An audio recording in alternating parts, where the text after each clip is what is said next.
This week's episode is going to be centering on something that I find to be a really serious issue in the society that we live in today.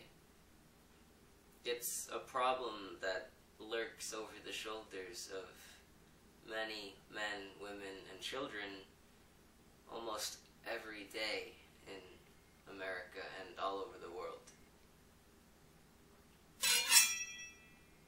It's called cutting.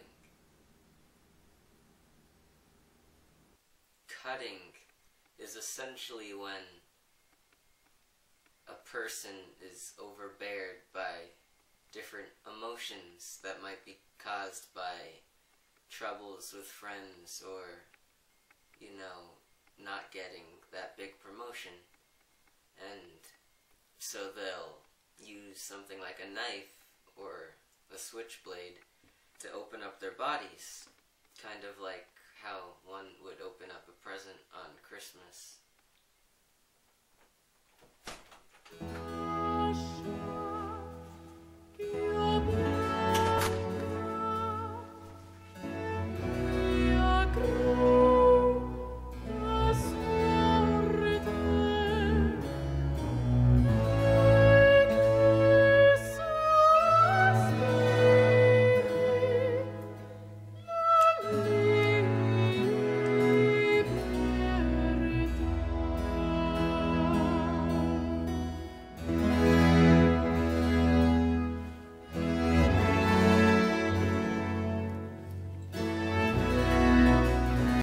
Except it's usually a lot sadder than that. Now, while cutting feels good for most cutters, almost all doctors agree that it's a bad thing. And so, the question is, what do we do about it? It's a problem that's so widespread across the world. Almost every day you'll meet someone who at some point or another has cut themselves. And 9 times out of 10, you won't know it because of wearing long sleeves. I don't cut myself. Or just they're secret at good at hiding it. But, so what do we do then? How do we help them? I think there are some very good solutions to be found. First things first, you're gonna want to take care of all of the cutting tools that might be around your house. You're going to want to go through all your drawers to gather up all the knives and any sharp stuff that could be a dangerous thing to have around.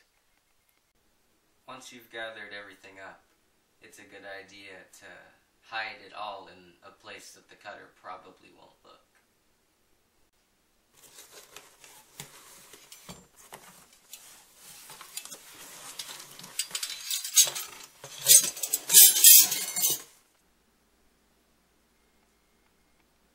If you own a knife sharpener, it's probably a good idea to just throw it away. It's just kind of asking for it.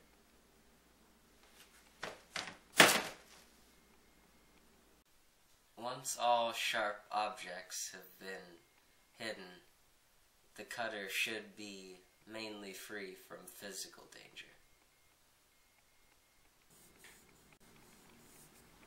As you can see, cutting with anything except for an actual knife just isn't really going to get the job done. However, the real danger, the inner turmoil that they're feeling inside, still needs to be extinguished. I think there are several good ways that we could make their depression feel a lot better. An effective way of helping anyone you may be concerned about deal with sadness is by having them just go outside. Whenever you go out into the world, it's kind of like going into a brand new shopping mall that's opened up in your town. you know that there's gonna be places where you'll be able to get ice cream and big pretzels, but you never know how many places you're actually gonna be able to get them at. So a good plan is just to tell them to go out and enjoy the beautiful day outside.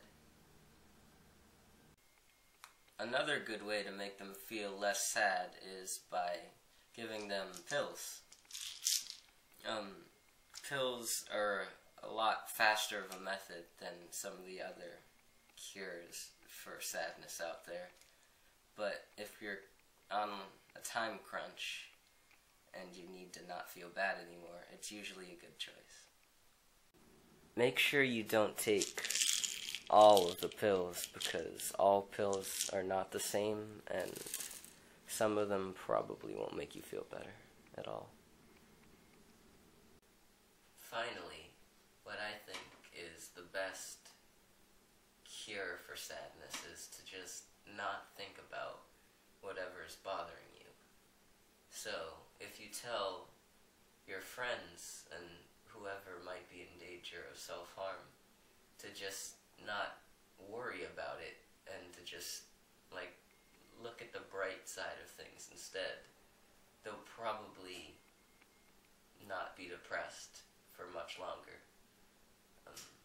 I remember at one point I was feeling pretty sad about things, but then I learned to just stop thinking about them, and now I'm okay, and things are getting better. So,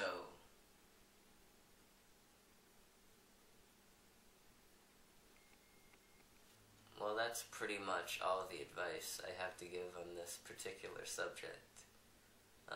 I think now you should have the tools to protect the lives of those you care about most. Thank you for watching Lonely Salads, and I'll see you next week. But until then, I'm gonna go enjoy the day.